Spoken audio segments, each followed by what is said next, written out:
নমস্কার সবাইকে, কবিতা রান্নাঘরে। আজকে আমি আপনাদের করে দেখাচ্ছি ডাল চচ্চড়ির রেসিপি। আপনারা সচরাচর মনসা পুজো এবং বিশ্বকর্মা পুজোতে পান্তা ভাতের সাথে এইরকম ডাল চচ্চড়ি করে থাকেন। তাই ডাল চচ্চড়ির স্বাদ কিভাবে আরও বাড়ানো যায় এবং খেতে যাতে আরও ভালো হয়, তাই আমি আজকে রেসিপিটি এনেছি। প্রথমে এখানে মটর ডাল শুকনো খোলায় একটু ভেজে নিচ্ছি। ভাজার পরে ডালটা ধুয়ে সেদ্ধ করে নেব।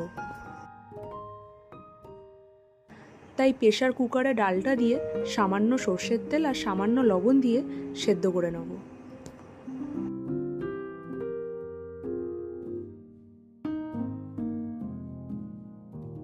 ডালটা সেদ্ধ হওয়ার পর তেলের মধ্যে শুকনো লঙ্কা, জিরে ফোড়ন, এলাচ আর লবঙ্গ দিয়ে এটা একটু ভেজে নেব।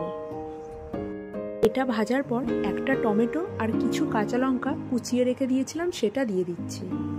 দিয়ে 1 চামচ আদা বাটা, 1 চামচ করে জিরের গুঁড়ো, ধনের গুঁড়ো, কাশ্মীরি লঙ্কার গুঁড়ো, পরিমাণ মতন লবণ, হলুদ আর সামান্য চিনি দিয়ে মশলাটা ভালো করে ভেজে নেব।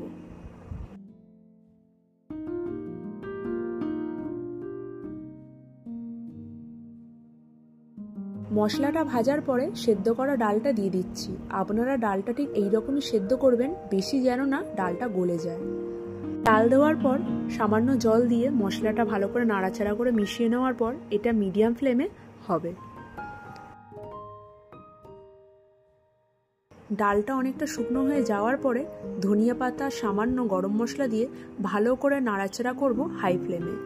ভালো করে নাড়াচাড়া করে ডালটা আরেকটু শুকনো করব।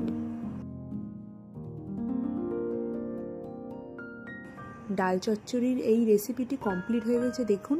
এরপর আমি নামিয়ে দিচ্ছি। আপনারা এইরকমভাবে ডাল চচ্চড়ির রেসিপি অবশ্যই করে খেয়ে দেখবেন, যা খেতে এক কথায় দারুণ হয়। রেসিপিটি ভালো লাগলে লাইক, শেয়ার, কমেন্ট করবেন এবং নতুন নতুন রেসিপি দেখতে পাওয়ার জন্য অবশ্যই আমার ইউটিউবের চ্যানেলটিকে সাবস্ক্রাইব করবেন।